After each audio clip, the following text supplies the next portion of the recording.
Olá, hoje a gente vai mergulhar num conceito que é, olha, fascinante. A ideia de que existe uma realidade muito, mas muito além do que os nossos sentidos conseguem captar. Uma dimensão que veio antes e que, de certa forma, governa o nosso mundo visível. E é daqui que a gente parte, sabe?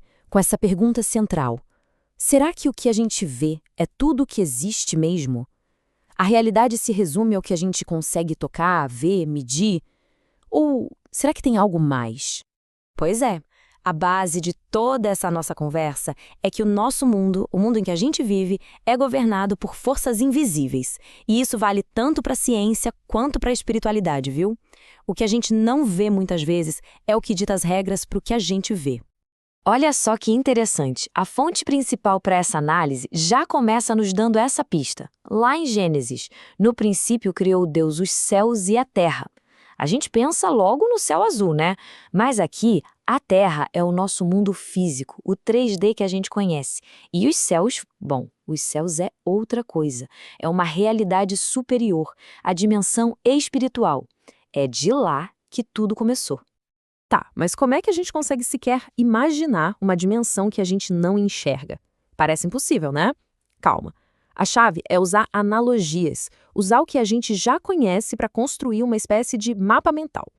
Vamos fazer essa construção juntos, passo a passo. Imagina um ponto, um pontinho. Ele não tem dimensão nenhuma, certo? 0D. Agora, a gente junta vários desses pontos e... pronto, temos uma linha. Uma dimensão, comprimento. Legal. Agora a gente pega essa linha, expande para o lado e temos um plano, tipo uma folha de papel. 2 dimensões. Comprimento e largura. E finalmente a gente adiciona a altura, a profundidade e chegamos no nosso mundo, o espaço 3D. Percebe? Cada nova dimensão contém a anterior, mas é muito maior que ela.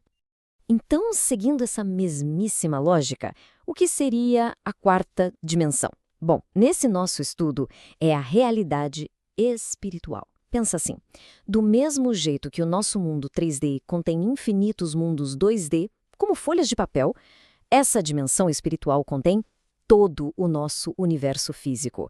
O nosso mundo físico está dentro do espiritual. Essa ideia é fundamental. E sabe o que é mais curioso? Essa ideia de um invisível que manda no visível não é nada de outro mundo. A gente já vive assim. Pensa comigo, alguém aqui já viu a gravidade? Não, né? Mas ela tá aí nos mantendo presos no chão. E os átomos? A gente não vê, mas eles formam, bom, tudo. Campos magnéticos, o próprio tempo, a gente não vê nada disso, mas são essas forças invisíveis que moldam cada segundo da nossa existência. Então, o princípio é esse, bem simples. O invisível governa o visível. Ponto. A ciência já prova isso pra gente no mundo físico, e é exatamente esse princípio que serve de ponte pra gente entender como a dimensão espiritual pode e de fato influencia o nosso mundo material. Beleza. Mas então essa tal dimensão espiritual é o quê? Um grande nada? Um vazio? De jeito nenhum. De acordo com as fontes, é um reino super organizado, com territórios, com estruturas, quase como um mapa que foi sendo revelado aos poucos. E a gente encontra esses pedaços do mapa nas escrituras. Por exemplo, em textos como Isaías e Apocalipse, a gente lê sobre o trono de Deus, que é tipo o centro do governo de tudo. O apóstolo Paulo, lá em 2 Coríntios, fala que foi levado ao terceiro céu, o paraíso, um lugar com realidades que ele nem conseguia descrever. E em Efésios se fala sobre lugares celestiais, que é uma esfera de autoridade e bênção. É um quebra-cabeça e a gente vai juntando as peças. Ok, se existem lugares, territórios, quem mora lá? A resposta é: os primeiros habitantes. Antes mesmo do nosso mundo físico existir, essa dimensão já era povoada por seres espirituais de um poder e pureza imensos, os anjos. E não vamos pensar neles como um bando de anjinhos de bochecha rosada, todos iguais. Não, não. É uma sociedade complexa. Suas funções são super variadas e específicas. Tem os que adoram diante do trono, tem os mensageiros, os que executam a vontade divina, os que protegem e servem, e até os que agem como agentes de juízo, cada um com seu papel.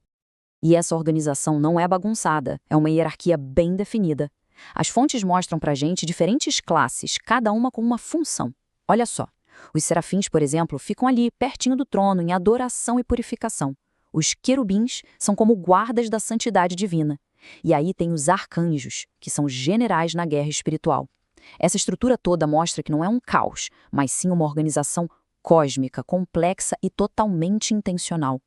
E no topo de toda essa criação magnífica, tinha um ser que era, assim, o destaque.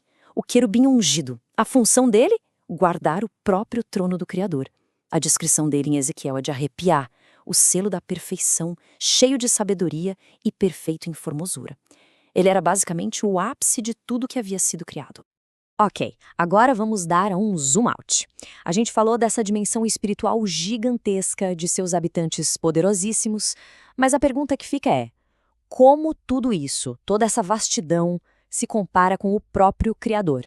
Para a gente ter uma noção de escala, vamos pensar no nosso universo. Só a parte que a gente consegue observar tem uns 93 bilhões de anos-luz de diâmetro. É um número que nem cabe na nossa cabeça, né? Uma imensidão de galáxias, estrelas, é absurdo. Agora segura essa. Toda essa imensidão, todo esse universo de 93 bilhões de anos-luz, tudo isso está contido dentro da dimensão espiritual. É como se o nosso universo inteiro fosse só um grãozinho de areia dentro de uma realidade infinitamente maior.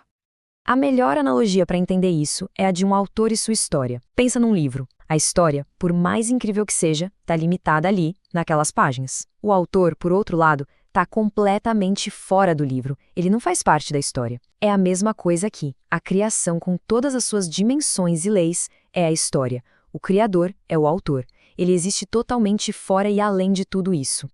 E essa é a imagem que a gente precisa ter em mente. A imagem mais poderosa de todas.